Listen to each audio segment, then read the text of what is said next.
welcome back to the New World Next Week. I'm James Corbett of CorbettReport.com.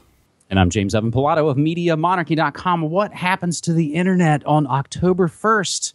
We've got that story, plus the latest on America's next top president, and really all our stories this week are about dates and times, because in a lot of ways it's later than you think. Obama extends 9/11 state of emergency for his 8th, and we can only assume final time. Consistent with Section 202D of the National Emergencies Act, continuing, for 1 year, the national emergency previously declared on September 14th, 2001 in Proclamation 7463 with respect to the terrorist attacks of September 11, 2001 and the continuing and immediate threat of further attacks on the United States. Because the terrorist threat continues, the national emergency declared on September 14th, 2001 and the powers and authorities adopted with it to deal with the emergency must continue in effect beyond September 14th, 2016. Therefore, Barry Soetoro is continuing in effect for an additional year the national emergency that was declared on September 14th, 2001 with respect to the terrorist threat. This notice shall be published in the Federal Register and transmitted to the Congress. I checked earlier, it has not yet been published on the Federal Register, but you can find that whole piece. And you can go back to 2009 on MediaMonarchy.com, where I posted about Obama extending for the first time Bush's 9/11 national emergency. And if that wasn't a huge wake-up call at that time, I think, for the hope and change Anoia, I don't know if it was going to really work for anybody. So 8 times running, James. Yes, indeed. Well, it's that time of year. You can feel summer getting long in the tooth. You can feel the winds changing. It's getting, the leaves are turning. It's almost fall. And yes, it's time for the annual ritual of extending the national emergency. So here we go for, as you say, the 8th time running under Obama after 8 times under Bush, and however many times under the next puppet. I think this is one of those stories that really puts into crystal clear focus left, right, doesn't matter, Coke, Pepsi, vote whoever you want. It ain't gonna change because the deep state runs the show. So, just for people who don't really know what this is about or the significance of it, I'll throw in a couple of links. One is to a 911truth.org article that was run in 2009 by Peter Dale Scott and Dan Hamburg. To all readers, help force Congress to observe the law on national emergencies, which says, on 9/11, the Bush administration declared a state of emergency, which was formally proclaimed on September 14th, 2001, and extended by Bush repeatedly thereafter, most recently on August 28th, 2008. Of course, this, again, coming in March 2009. Under cover of this SOE, Bush secretly enacted many extreme measures, ranging from suspension of habeas corpus to preparations for martial law in America. All of these were undertaken as part of so-called continuity of government procedures associated with the SOE and first instituted on 9/11. The National Emergencies Act, one of the post-Watergate reforms so detested by Vice President Cheney, who, of course, worked on the continuity of government with Rumsfeld for decades, requires specifically that not later than 6 months after a national emergency is declared and not later than the end of each 6-month period thereafter that such emergency continues, each House of Congress shall meet to consider a vote on a joint resolution to determine whether that emergency shall be terminated. Well, that was 2009, where they were arguing for this, during the hope and change in Anoia. Hey, it's a new president, maybe it'll all change. Well, as you see, nothing's changed, and Congress still has not met even once in the 15 years now that we're going into this national emergency. And there's a follow-up that I'll put in the show notes as well, The Deep State Behind U.S. Democracy from VoltaireNet, which was an interview with Peter Dale Scott where he was talking about this in 2010, after Obama did extend the emergency, in which he said that he'd been told off the record by congressmen that the National Emergencies Act doesn't apply in the case of continuity of government operations. So, no, Congress will never, has never, and will never approve this. It has nothing to do with Congress. This is the outright takeover of the U.S. government by the deep state, which was already running the show. But now it is formally in control, and they shove it in your face every single year and say, what are you going to do about it, folks? Vote left, vote right, vote puppet A, vote puppet B. We're the ones calling the shots. And here it is in writing, delivered to you and signed on your doorstep every single year. I even found myself thinking about the play on words there of state of emergency. We talk about, the state and statists. That is their business. Their business is good when it's emergency. It's all based on sort of the order out of chaos. And I think a lot of times, when we look at the words, it'll actually kind of telegraph exactly what's going on. So there's a lot of chatter slowly building, and as we noted for this episode 282 of New World Next Week, it's just now cracking September 1st as you're watching this episode. U.S. set to relinquish internet stewardship on October 1st when the Obama administration announced its plan to give up U.S. protection of the internet back in 2014. It promised the United Nations would never take control. But because of the administration's naivete or arrogance, UN control is the likely result if the U.S. gives up its internet stewardship as planned at midnight on September 30th. Without the U.S. contract, ICANN, Internet Corporation for Assigned Names and Numbers, would seek to be overseen by another governmental group so as to keep its antitrust exemption. Authoritarian regimes have already proposed ICANN become part of the UN to make it easier for them to censor the internet globally. Perhaps in its arrogance, the administration knew all along ICANN would lose its antitrust immunity and look to the United Nations as an alternative. Congress, here they are again, could have voted to give ICANN an antitrust exemption, but the internet giveaway plan too flawed for legislative approval. The only thing worse than a monopoly, as this article notes, and I'll tell you where it's coming from in just a moment, the only thing worse than a monopoly overseen by the U.S. government is a monopoly overseen by a web-censoring United Nations. Congress still has time to extend its ban on the Obama administration giving up protection of the internet. So this comes from the Wall Street Journal.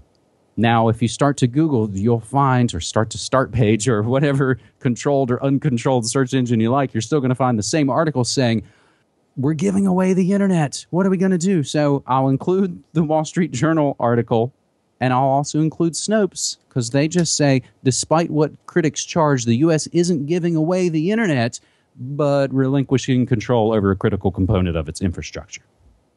Not a trivial difference. Not a trivial difference. In fact, I'm pleasantly surprised. Snopes is making the point that I was going to make in all of this. So good. Yes, it's not the internet. They don't control the internet. They're controlling the DNS system, the domain name system. And what is that? I'll throw in a link for people who don't know what that is, How IT Works, Domain Name System by Regis Donovan. I'll throw that in the links if you really want to read about it. But essentially, it's a phone book. And you have to have a centralized way of controlling, who gets what phone number, essentially.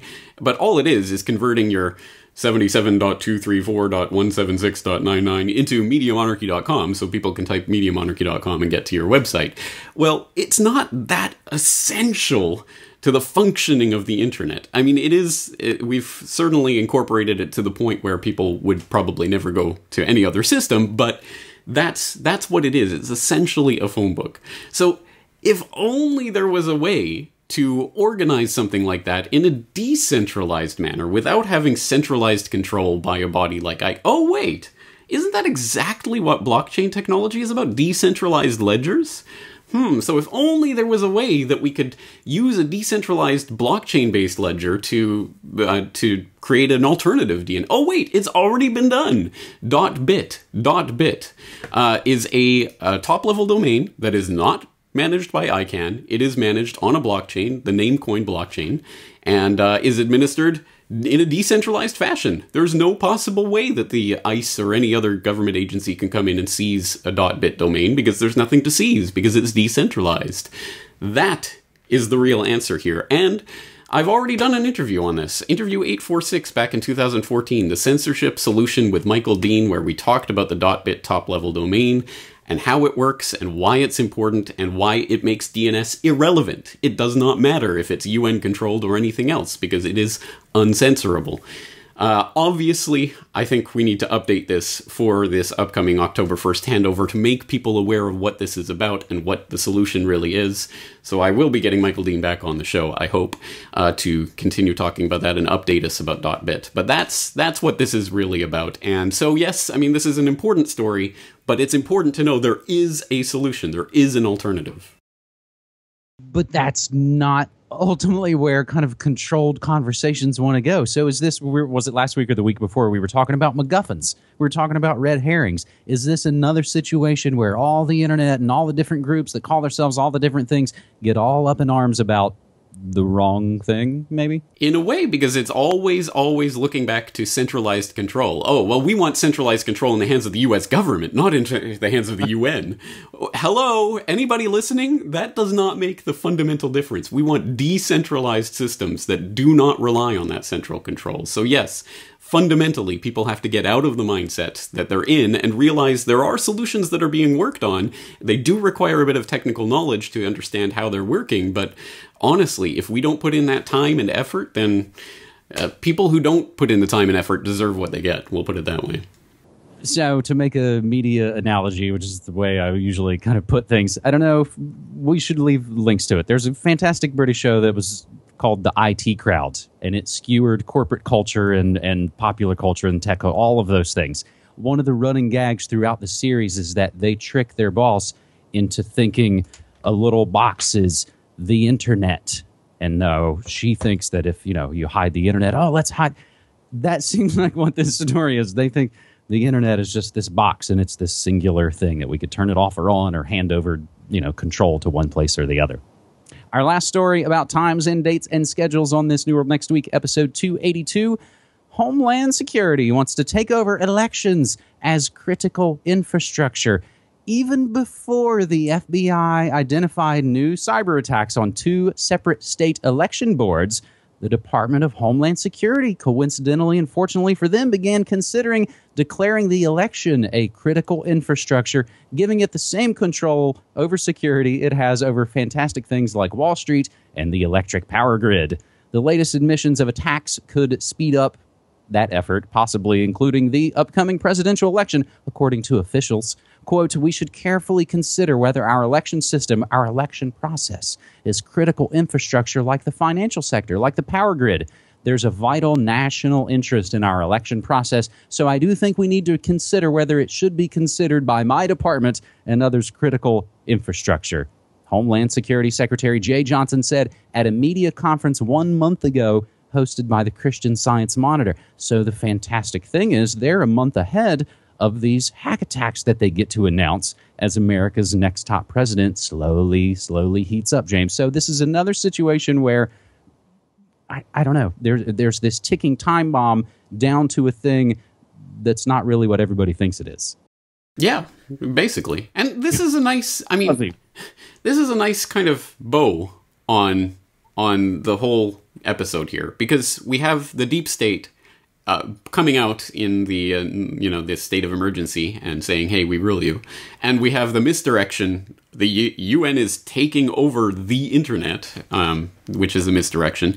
And here we have really the sort of formalization of the deep state and the misdirections they run in the new paradigm. It's not going to just be terrorist attacks. It's going to be cyber terrorist attacks that are then going to be used, virtual false flag terrorist attacks that are then going to be used to claw in all these powers for the deep state. The deep state already runs the elections, but now they're just formalizing it. And here we go. We're going to be in control, and the Department of Homeland Security is going to be there on the scene, right?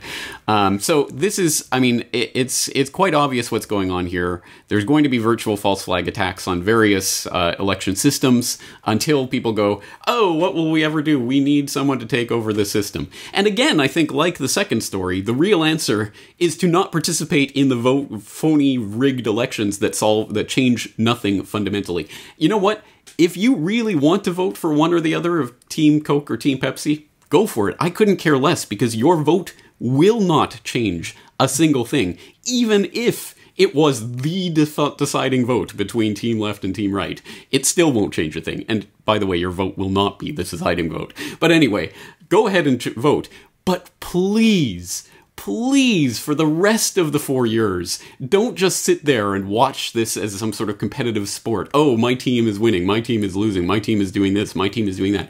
Please actually participate in the real world, in things that you can actually do and participate in with other human beings, and use that as your leverage in this world, rather than your vote as having any meaning or significance whatsoever. It's because we invest all of this false consciousness in the voting process that people care so much about this.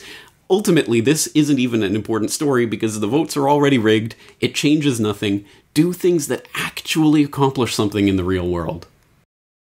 James, I think you and I have gotten pretty good at this. So, when we do our year-end episodes, we sort of, the gimmick of our year-end episodes is that you and I don't tell each other what we're going to talk about as sort of the trends of the year and perhaps predictions of the upcoming year. When I sent you the notes for this episode, the links for this episode, rather, I continued to add a couple of notes myself. You basically kind of just went on the rant I had already kind of piped out to basically say the joke is the state of emergency gives the state a pretext to do what it already does. And no matter what happens on October 11th, all our tech devices are cracked and hacked by design in the first place, with privacy being mostly a theater, and the federal elections are rigged well before the day they let you think you have something to do with it every 4 years. So even to add on to this pile, and we'll wrap up this New World Next Week episode very soon, U.S. News and World Report just wrote, quote, "A candidate's death could delay or eliminate the presidential election." So not a good batch of stories as our summer rage gets ready to hope and change into a fall of a possible empire. So some of the other ways we're not winning, and some of the other headlines we're watching, hashtag New World Next Week. Popular herbal supplement cures pain, so the DEA makes it illegal. FriendFace fires all their human editors, and the algorithm immediately starts posting fake garbage news. TPP criticism grows, and Obama plans a lame duck sneak attack. But it's not all bad news. There is a new Good News Next Week episode with book hunting, attractive altruism, and community disaster relief. And James, I want to thank you for stopping by the Morning Monarchy last week, buddy. I'm live every Monday through Friday at 9 a.m. Pacific time at MediaMonarchy.com/listen. And I appreciate it. Well, I appreciate the podcast, and this, as the summer of rage, hope, and changes into a fall of the empire. That's beautiful. That's poetry. Excellent. Let's leave it there. I couldn't say it better myself. All right, let's tie a bow on it. Let's do it again next week. James, thanks for 3 great stories. Thanks.